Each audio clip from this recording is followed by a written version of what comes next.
Всем привет! Это канал Не Местные. И мы снова роскошествуем в дворцах Стамбула. И сегодня мы с вами посмотрим один из самых больших дворцов в мире – дворец Долмабахче. Я вообще в ярости. Они прям умело вытягивают деньги. Снимать нельзя, ступать за ограждение нельзя, за тобой везде ходит охрана. Нас опять развели, да? Это, конечно, шикарно, роскошно.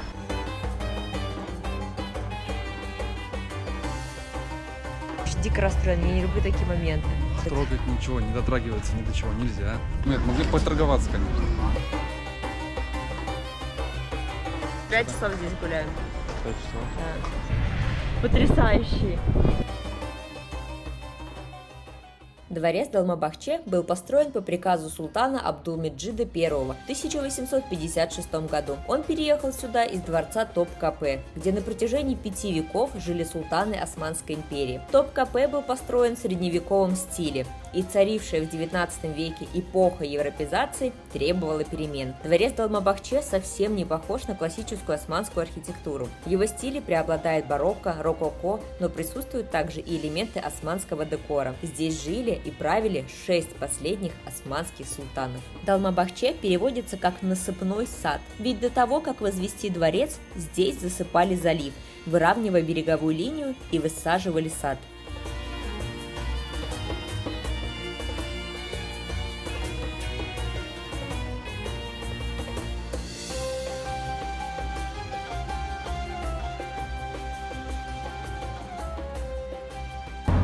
Ну что, нас здесь, похоже, не ждут. Что же, пойдем дальше. Обходим его со всех сторон. Навигатор показывал вот там, где главные ворота. Но нет, там мы видели, вход закрыт. Поэтому ищем дальше. Сейчас найдем и вам покажем, чтобы вы не кружили так же, как мы.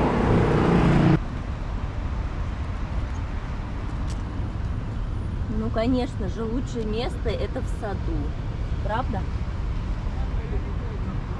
Вход в дворец находится, с торца назовем это. То есть от главных ворот мы повернули направо 2 раза и попадаем вот сюда, в первый двор. Здесь же расположены кассы.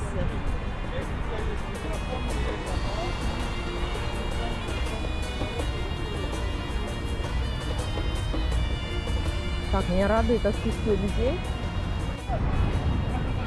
Ну что, здесь можно гулять бесплатно в первом дворе, потому что ограничимся первым двором. Они не берут по 100 лир за вход, не.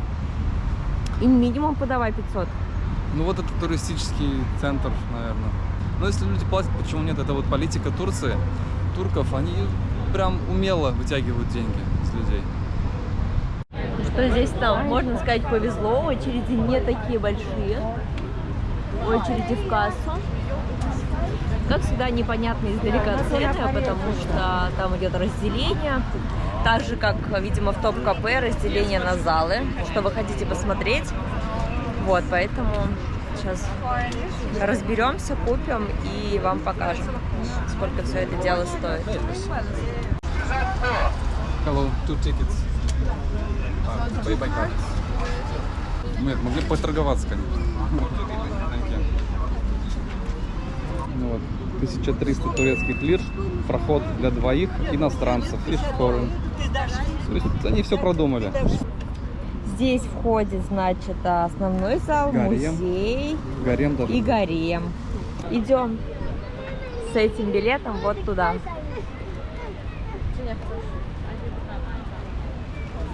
Ох, величественные какие ворота, но это отличается очень сильно от Топкапе.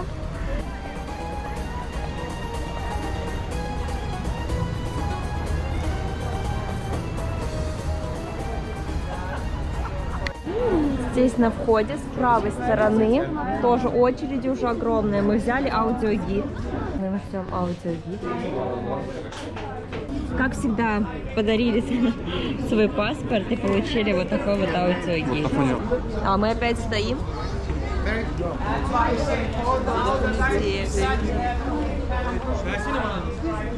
Люди, почему никто не ставит лайки на видео? Если вам хоть чуть-чуть интересен этот формат, поставьте лайк. Это очень способствует продвижению и просто мотивирует нас. Так что следующие выпуски будут еще интереснее. Давайте ставьте. Кстати, поддерживая вот такие вот форматы, именно информационные, вы поддерживаете еще и меня в том числе. Потому что я вот вообще любитель таких форматов. И Константин, я всегда говорю, что это людям будет интересно. Но, конечно же, интереснее вот это.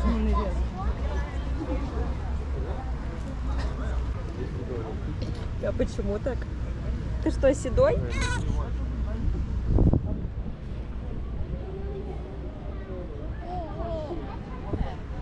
Опа, опа.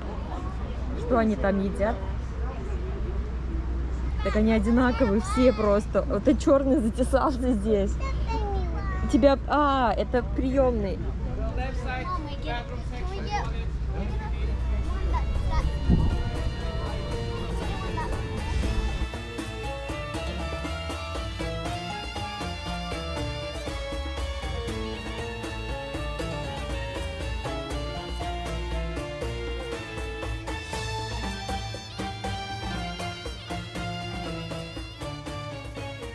Кстати, подписывайтесь на наши соцсети, Telegram и другие наши каналы. QR-код на экране, ссылки в описании. Туда мы выставляем то, что не попадает в эфиры. Вообще там очень много материала. И вот эта помпасная трава, которую в большом количестве продают на рынке, это я как раз тоже выкладывала там. Не на рынке, вернее, а на улочках Стамбула. Вот, она на самом деле вот такая вот. Растет она вот так. Очень высокая. На сколько? 4 метра, да, Константин? Высоту? Ну, ей уж 4,48, я вижу, метров. Это просто камера так искажает. Да вы юморист? Сегодня, да. Сегодня. Ну, а мы два юмориста идем дальше.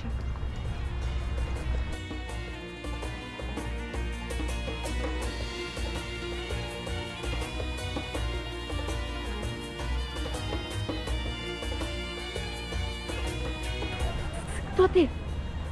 Кто ты такой? Ты тоже, что ли, львица нового времени? Теперь ты здесь охраняешь, да? Пробирается сквозь кусты. А глаза-то такие, как... Глаза красивые.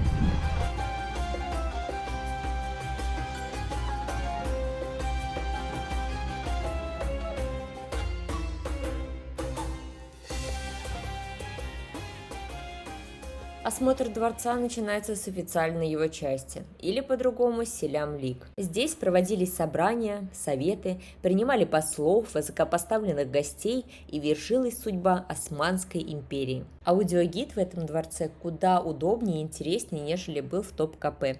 Вот так мы прикладываем его к информационной стойке и слушаем информацию, которую нам надиктовывает русскоязычный гид в ухо. Но большим огорчением было то, что нам запретили фото и видеосъемку. Да-да, вы не ослышались. И это все очень строго контролируется охраной, которая установлена в каждом зале. Но, конечно же, тайком снимали все. А когда охрана вдруг куда-то выходила или отворачивалась, первое, что делали, это доставали камеры. Потому что не запечатлеть такую красоту и не показать ее, было бы неправильно. Но, конечно, нам повезло меньше, чем другим блогерам, потому что мы смотрели видео на YouTube, и в некоторые дни, видимо, охраны меньше, либо она более лояльна, и люди могли почти свободно снимать это все. Нам же так легко это сделать не удалось, но, несмотря на это, мы все же сняли вам несколько красивых кадров из дворца.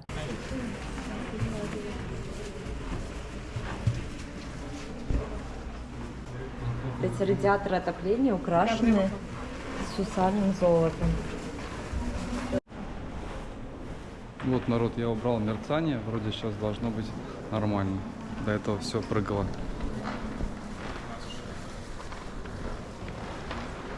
Ну, здесь все у нас, конечно же, закрыто. Идем. Наши подписчики нас услышали и поставили нам лайк.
Сейчас на нас будут кричать, ругаться. Но не снять это невозможно просто. Excuse me, excuse me.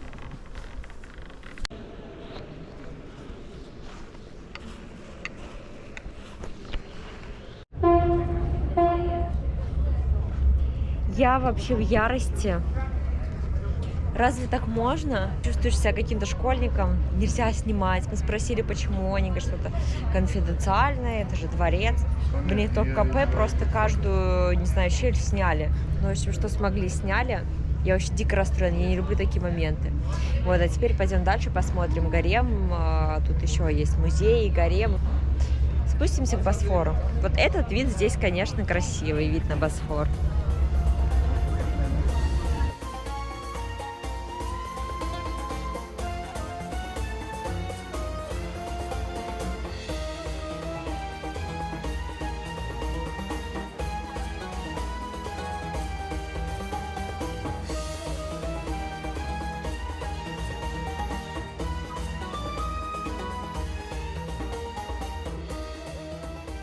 Так, ну а здесь мы видим те части, которые мы прошли. Вот, как раз таки Селамлик, это то, куда мы заходили. Сейчас мы здесь. Это гарем и музей. Константин, ты решил постоять в тени? Нет, я размещаю сторис для нашей соцсети. Интересно. Очень, очень красиво, да. В общем, ссылку, QR-код на экране, а ссылки в описании. Да, Вы сами все знаете. Телеграм есть и так далее.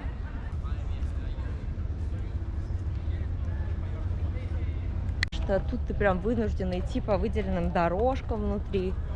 То есть вы идете с другими туристами просто друг за другом. Ждешь, пока один человек посмотрит комнату, там, и то, и туда, естественно, не пускают за ленточкой, да? Потом подходишь, ты смотришь. Такой формат прям, ну, не знаю, too much. При этом очень много людей, то есть наступаешь на пятки, тебе наступают на пятки. И в таком вот режиме, прям очень быстром и очень таком долгом. Что я сказал? Ну, в общем, один за другим, как траванчиком, видите, и все. Мне так не нравится никак. Да, хочется посмотреть, поразглядывать. Это же интересно здесь, на самом деле. Все такое роскошное, хочется разглядывать, снимать, показывать. Снимать нельзя, ступать за ограждение нельзя, за тобой везде ходит охрана. Все прям контролирует. Трогать ничего, не дотрагиваться ни до чего нельзя. Конечно же. Смотрите, значит, у нас туда гарем, а туда кафе. Ну, Константин куда свернул, конечно же. А, ну еще хорошо, музей там, да. Мы исправляем наш режим питания, Угу. поэтому пойдем покушать. Сейчас опять скажут, камеру уберите, 100%. 100%. А, ну? Окей. Ну вот, ну. Вон меню. Чтобы не тупить. Ой, красивое кафе.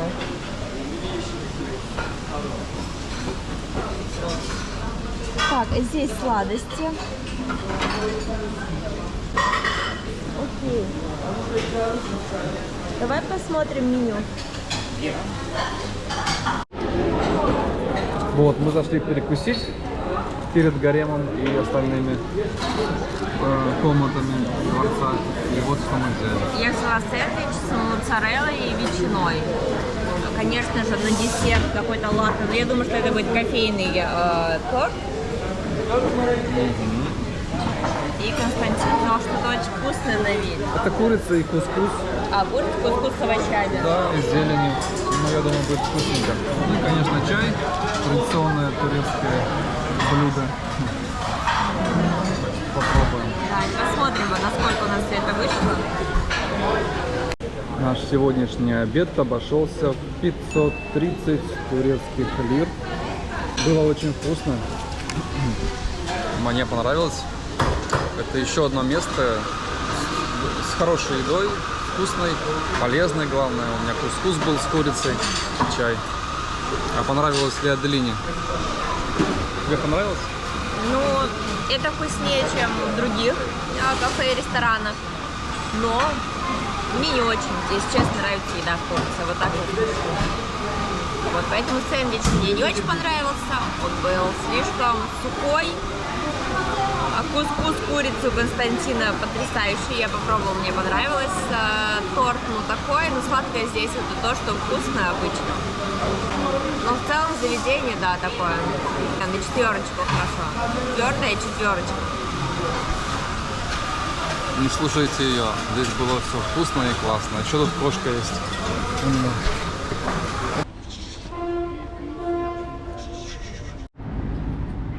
Подходим к музею изобразительных искусств. Художественный музей, который находится здесь, на территории парка. Константин вам говорит сейчас таким бодрым голосом. Ну, а 3 секунды назад, когда я сказала, о, художественный музей, вот он. Видели бы вы его лицо и фразу, которую я сказала, что будем ходить и скучно смотреть. Нет? Мы походим, посмотрим, поищем Айвазовского. Может быть, он здесь есть, и покажем вам. Здание покажи, потрясающее же здание. Да уж.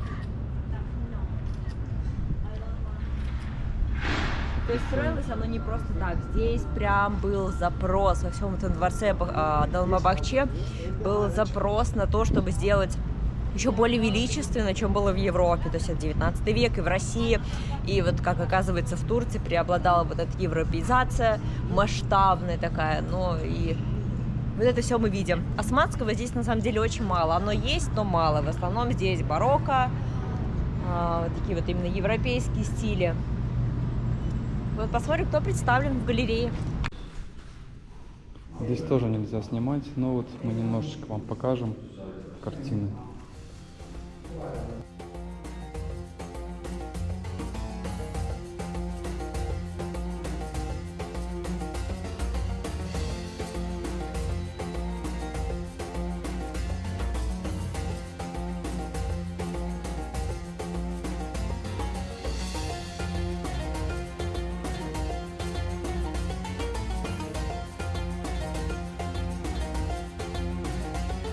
В музее отдельный зал с картинами Айвазовского, но, к сожалению, и здесь нам снять удалось немного.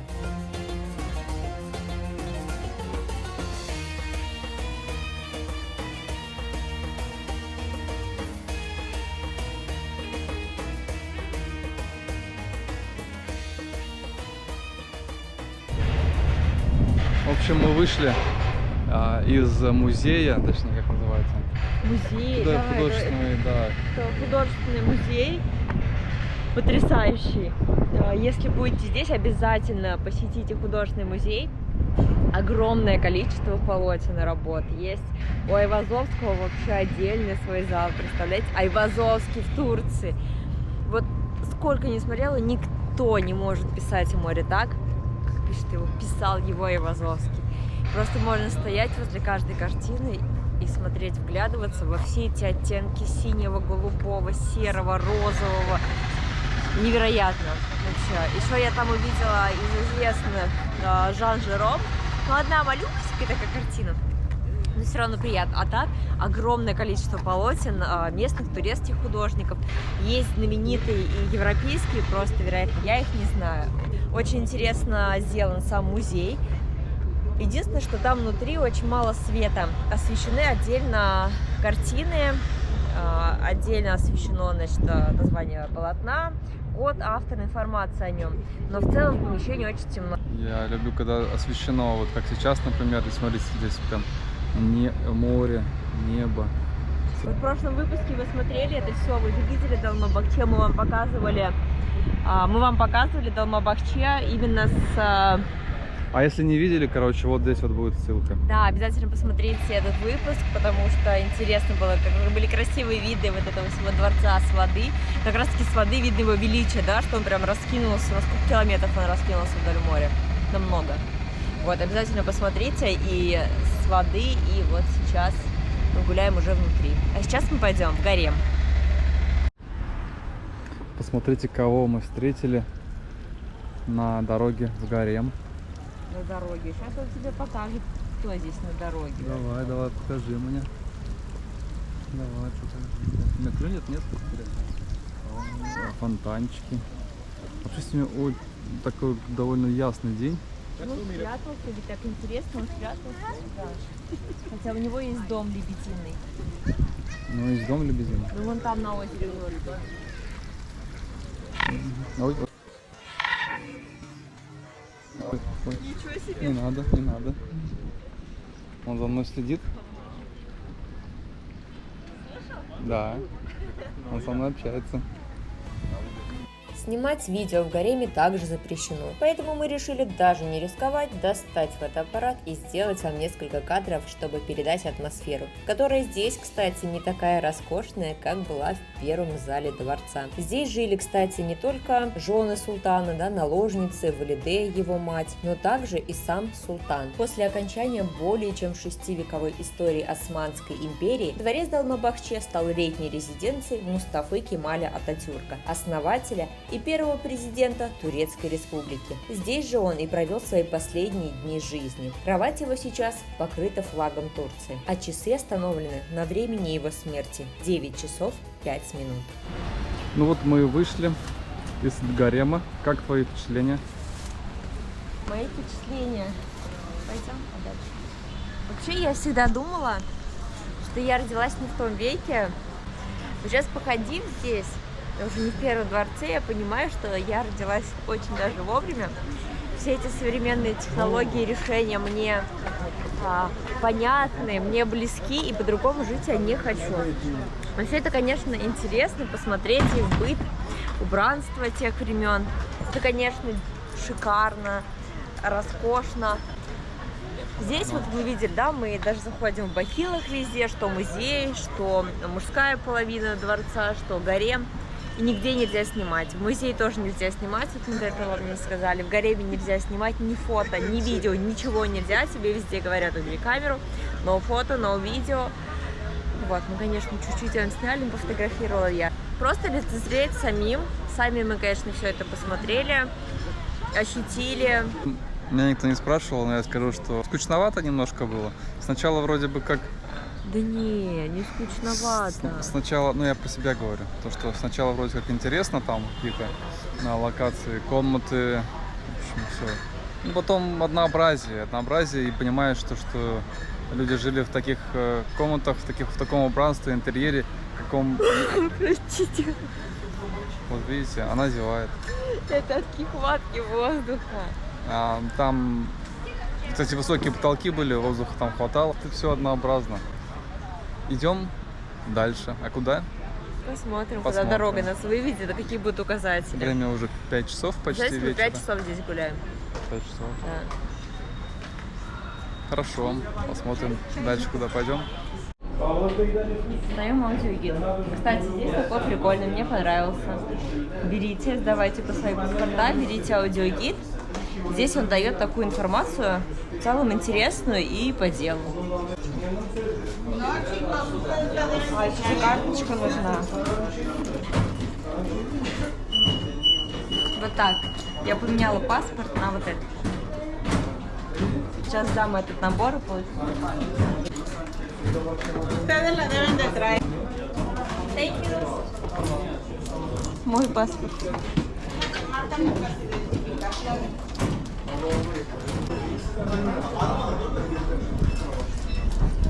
Все. На этом закончилась наша экскурсия в дворец Долмабахче. А кто там сидит в углу? Нет, она еще не закончилась. Он сидит так и делает вид, как будто бы он ничего не видит. А это такой красивый. Дворец оказался на самом деле очень большим, таким, как и Очень. говорили, самый большой, кстати. Да. Поэтому что-то какая-то усталость есть от перемены локаций, комнат, очень много людей, очень много что написано, информации много. Я вот устал чуть-чуть. А я рекомендую посещение Долмабахче, да, однозначно. Мы с вами не прощаемся, потому что мы в интернете. Уже скоро будет новый выпуск. Да-да, между прочим.